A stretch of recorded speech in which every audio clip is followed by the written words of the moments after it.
So you're probably thinking, why is my parents and my mom out here saying, look, you shouldn't have a family business. This isn't something you should probably invest in because most people aren't qualified. Most people aren't there to actually make you successful. But then you hear from other people that what the Rockefellers do are saying, hey, you should. It's generational wealth. You should be able to pass on wealth. You should want to partner with your family.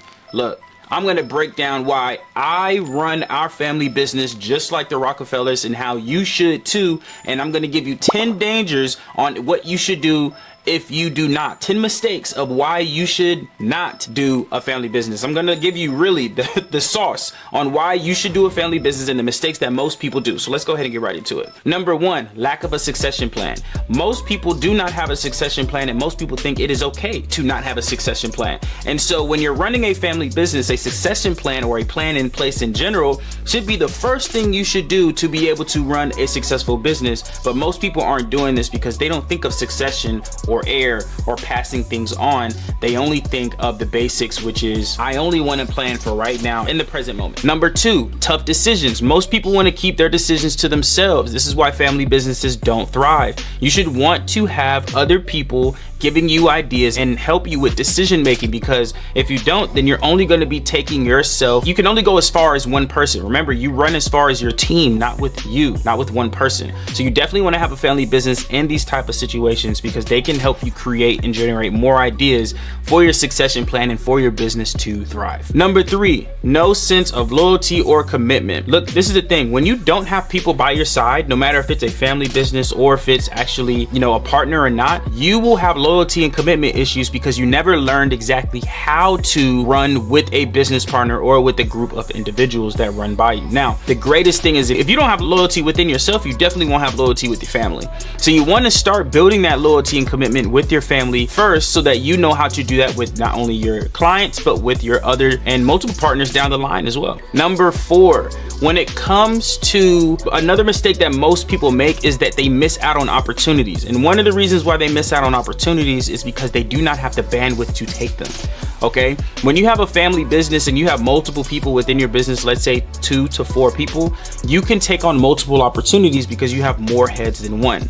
Okay, so you want to make sure that you have a family business to not only take all the opportunities, but also execute on the opportunities. Application is power. So you want to execute on a lot of those things, and you can't execute on a lot of them. It's only you. Think about that. Another thing, this is the next one. The inability to build a strong company culture. Now, most people don't think about this, but this should be the number one thing when building a team. You want to build culture within a team, and you can't do that if it's just you. Okay, now most people build successful businesses, but they realize that they need to bring other people in order to actually make that business successful or even more successful to their degree in their mind. Okay, so when you have a family business, you can delegate some of those things like a COO position to build that company culture for you so you can actually focus on the CEO role or vice versa. Okay, another mistake that most people make is actually they have difficulty retaining great employees or employees, period. Now, the reason why they mostly have that is because their bandwidth, like I said, is way too wide. They can't take on a lot of opportunities at the same time. So what they need to do, the best thing to do is they need to go ahead and bring a family member in to actually take care of that. But if they don't, then they're only going to kill their company more because they're going to figure out, why is my churn so high? Meaning that why can't I retain employees?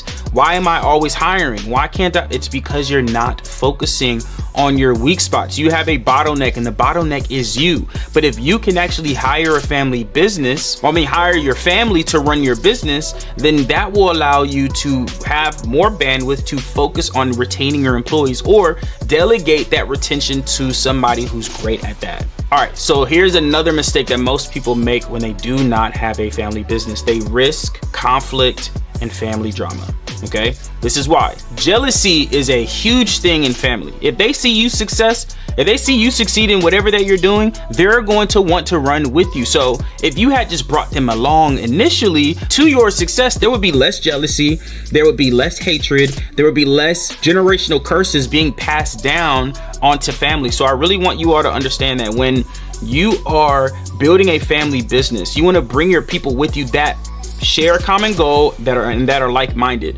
For the people that are not, of course, jealous and hatred is going to be there, but you don't want to risk it unnecessarily because you are only focused on you. So you want to build a family business with your people and bring them along. Delegate some things. Make them your executive assistant. Make them your COO. Make them your CTO. Whatever it needs to be in order for them to come on with you and maybe be your closer, your salesperson, whatever it is, to make sure that they are successful. That's what you need to bring to the table, and that's what I want you to think about when you're building a family business. Here's a huge thing, right? The next one is the inability to compete with large corporations or companies. Now, most people don't think about this. Most people think that I'm doing this for me and my family. No. There needs to be an exit plan. There needs to be a specific reason on why you feel it's necessary for you to build a business, especially a family business. Do you want to sell this to a large corporation? Do you want to compete with another corporation? But let's think of it this way. Most mistakes is that most people can't compete because they don't have enough people.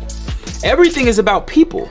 You should be a relationship person. Everything should be based on relationships. And the first relationship that you should focus on is your family's relationship. Okay. So let's make sure that you actually have the best relationship in place with your family and bring them on so you do not have those issues with larger corporations. So you can actually have someone maybe do some competitive analysis, do something that will really benefit your company and your business as a whole. Okay. Here's another thing. Just like I was mentioning with the Rockefellers, how we actually run this with our business is that we have a financial stability plan, right? Similar to the succession plan. We have life insurance, we have trusts, we have business insurance, we have health insurance, we have a success air plan. We have certain things in place where we are able to bring long-term financial stability to our family, right? Just like what the Rockefellers did. What they did was they brought long-term financial stability to their family, and that's what you need to focus on. The exit plan doesn't always have to be, I need to sell the business to a company. It could always be, I can pass the business down to this person, to my heir.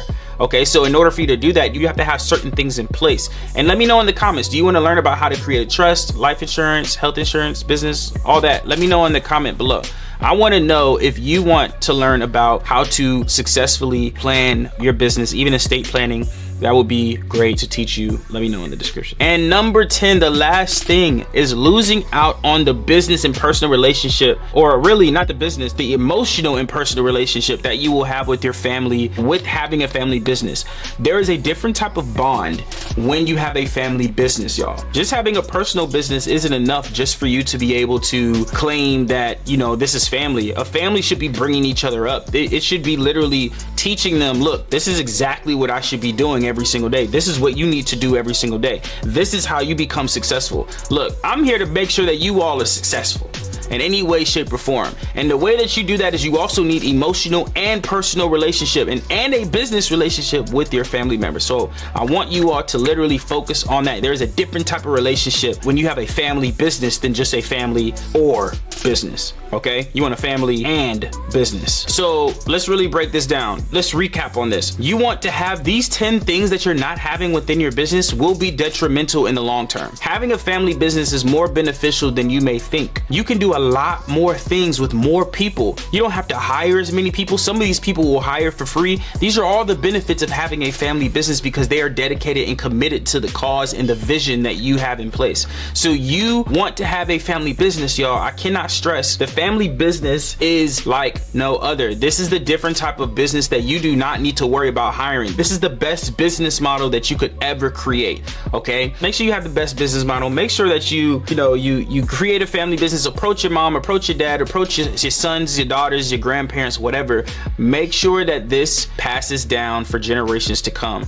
Okay, so if you want to learn exactly how to create a family business, go ahead, got a workshop below that will literally break down step by step on the starting points of exactly how to create a family business and what you need to take yourself to the next level. Talk to you soon. Peace.